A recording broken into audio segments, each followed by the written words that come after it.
বিসমিল্লাহির রহমানির রহিম। আমার আজকের রেসিপি হচ্ছে কাউনের চাউলের পায়েস। এই কাউনের চালটা পায়েস রান্না করলে খুবই মজার হয়। আপনারা চাইলে এই চাউলটা যদি কিনতে চান অবশ্যই মুদি দোকানে বা সুপার শপে খোঁজ করলেই পাবেন। আমি এখানে 1 কাপ পরিমাণ কাউনের চাউল নিয়ে নিয়েছি। চাউলটা আমি খুব সুন্দর মতো ধুয়ে রেডি করে নিয়েছি। আর এদিকে হাফ লিটার পরিমাণ দুধ চুলায় গরম করতে দিয়ে দিয়েছি। এখন এই গরম দুধের মধ্যে আমি কয়েকটা দারুচিনি, টুকরো করা তেজপাতা, কয়েক টুকরো ফেটে নেওয়া এলাচ দিয়ে দেব। আরও কিছুক্ষণ আমি দুধটা জাল করে নেব। সামান্য পরিমাণে লবণ দিয়ে নিলাম। দুধটা খুব ভালো মতো জাল হয়ে গেলে আমি কাউনের চালটা দিয়ে দেব। আপনারা অবশ্যই এরকম নতুন নতুন রেসিপি পেতে আমার চ্যানেলটি সাবস্ক্রাইব করে আমার পাশে থাকবেন।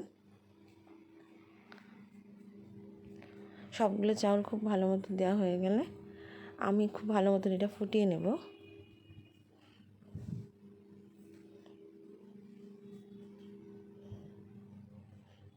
মাঝে মাঝে এটা নেড়ে চেড়ে দেবো, চাউলটা সিদ্ধ হয়েছে কিনা দেখে নেওয়ার জন্য।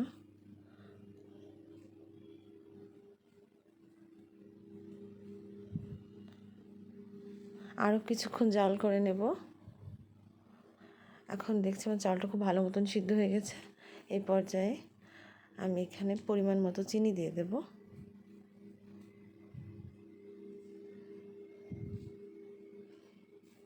চিনি দেওয়ার পর এটা খুব ভালো মতো নেড়ে চেড়ে নেব। চিনিটা খুব ভালো মতো মিশে যায় আর শেষের দিকে রান্নাটা লেগে যেতে পারে, তাই মাঝে মাঝে নেড়ে চেড়ে দিতে হবে। রান্নাটা প্রায় হয়ে আসছে, এখন নামিয়ে নেব। নামিয়ে নেওয়ার পর কিন্তু এটা অনেকটা জমে যাবে। আমি নামিয়ে নিয়েছি, পরিবেশন করে দিয়েছি। আমার আজকের রেসিপি এই পর্যন্ত। সবাই ভালো থাকবেন, সুস্থ থাকবেন। আল্লাহ হাফেজ।